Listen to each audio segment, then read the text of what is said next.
Alright, what it is, you already know, boys. Back at the Royal Hades. Alright, this is twin Ryan. Alright, nicknames have not come in yet, so we're still working on those.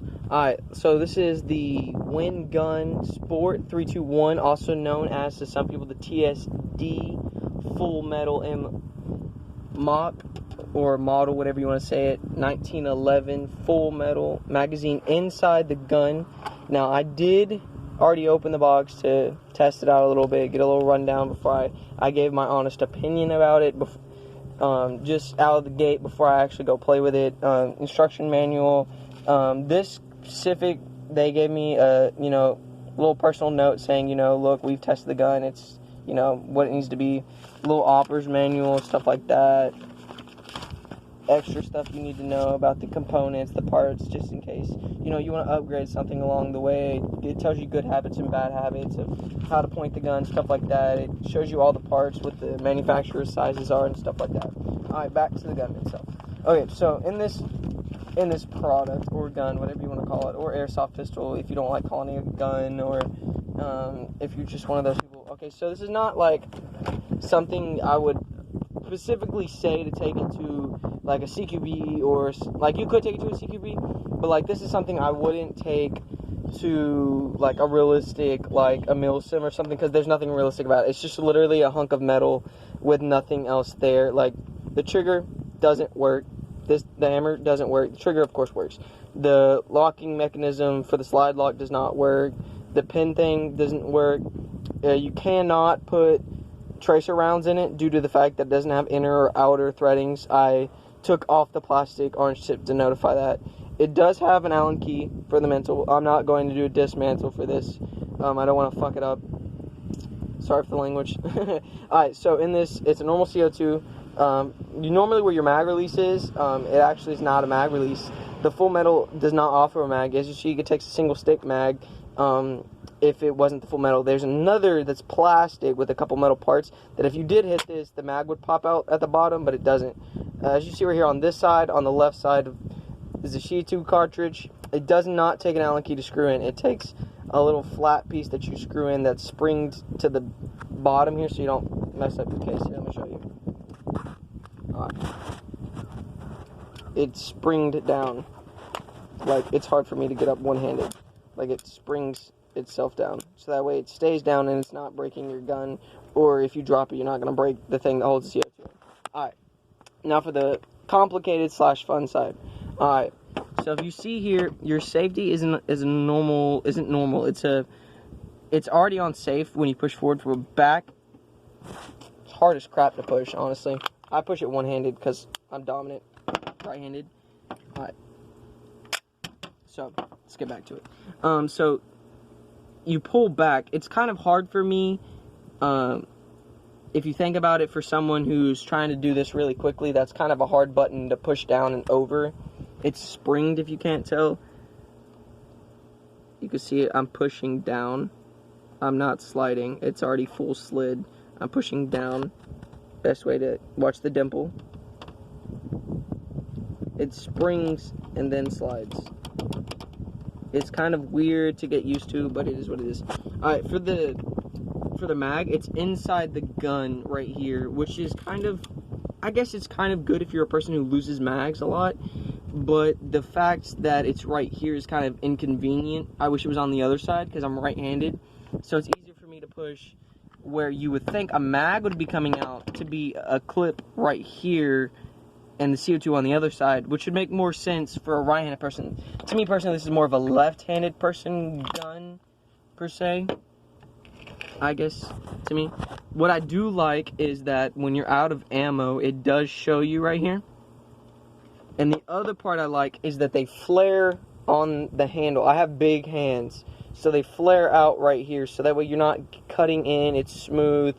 Another thing that I really like about it is the fact that it's upgradable to an extent, and that they beveled out very deep where the BBs go. Like, I'm talking about so deep that I'm not even worried about this part right here. Like, I will, like, see how it watch. If say if a BB's right there and you just want to go on the track, it pops right in and flares all the way up. All the way up.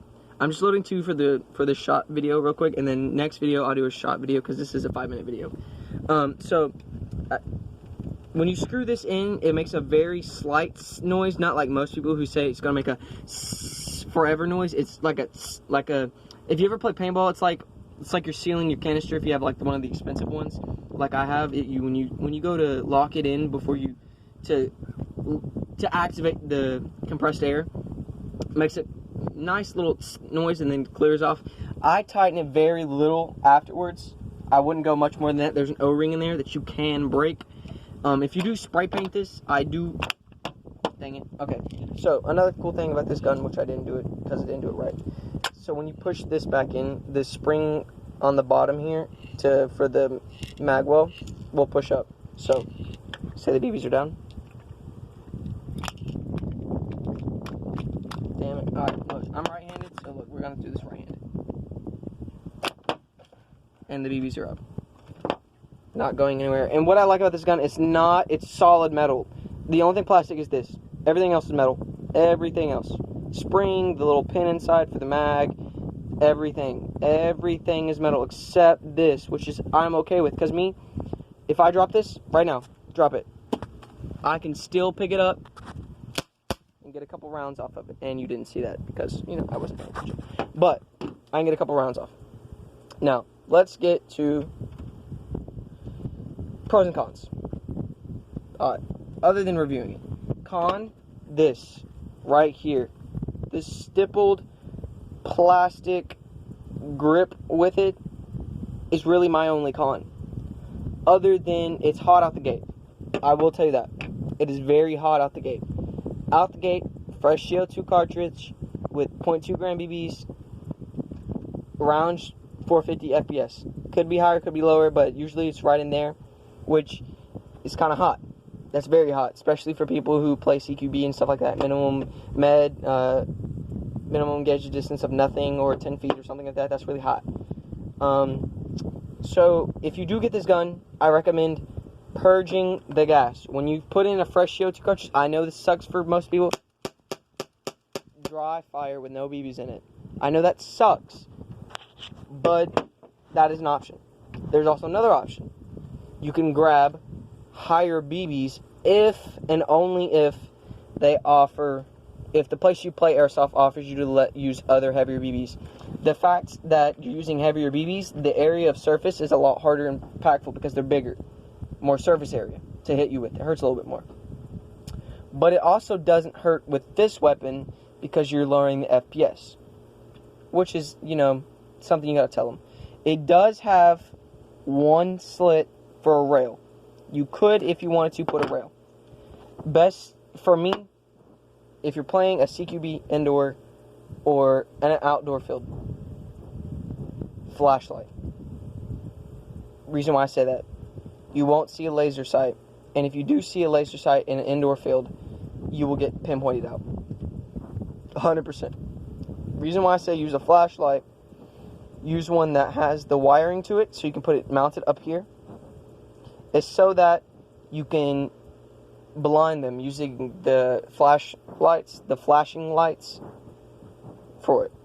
Other than that, it's good. Now, no adjustable hop-up, which sucks. The mounted backside, I think I can adjust. I don't know. It has a screw right here, and it has a screw on this side. It's the single dot, which I kind of don't like. I'm either going to change the back or paint a couple dots on it, or just find a way to change the whole sighting setup. I don't like it. I might buy a new gun. But it's a good starter weapon. It's cheap, $110 for solid metal, something that you're reliable on. Other than that, there's nothing really bad about it other than the fact that it's not realistic. You know, the hammer doesn't work, the slide lock doesn't work, it's non-blowback, there's no dovetail safety grip. Now, one thing I do recommend, if you're like me and my brother who only mainly proprietarily use pistols, the trigger, my brother can attest, it takes a full trigger pull, which sucks if you're really going for a fast a fast weapon out the gate. It's a full trigger pull, which really sucks. Upgrade your trigger. Upgrade it. Alright, other than that, we'll see you for another Royal Hades video. We'll dub you down for another video when we get my brother's Jag arms, which is going to be beautiful, that gold fluted barrel. So, sign out. See you later. Bye.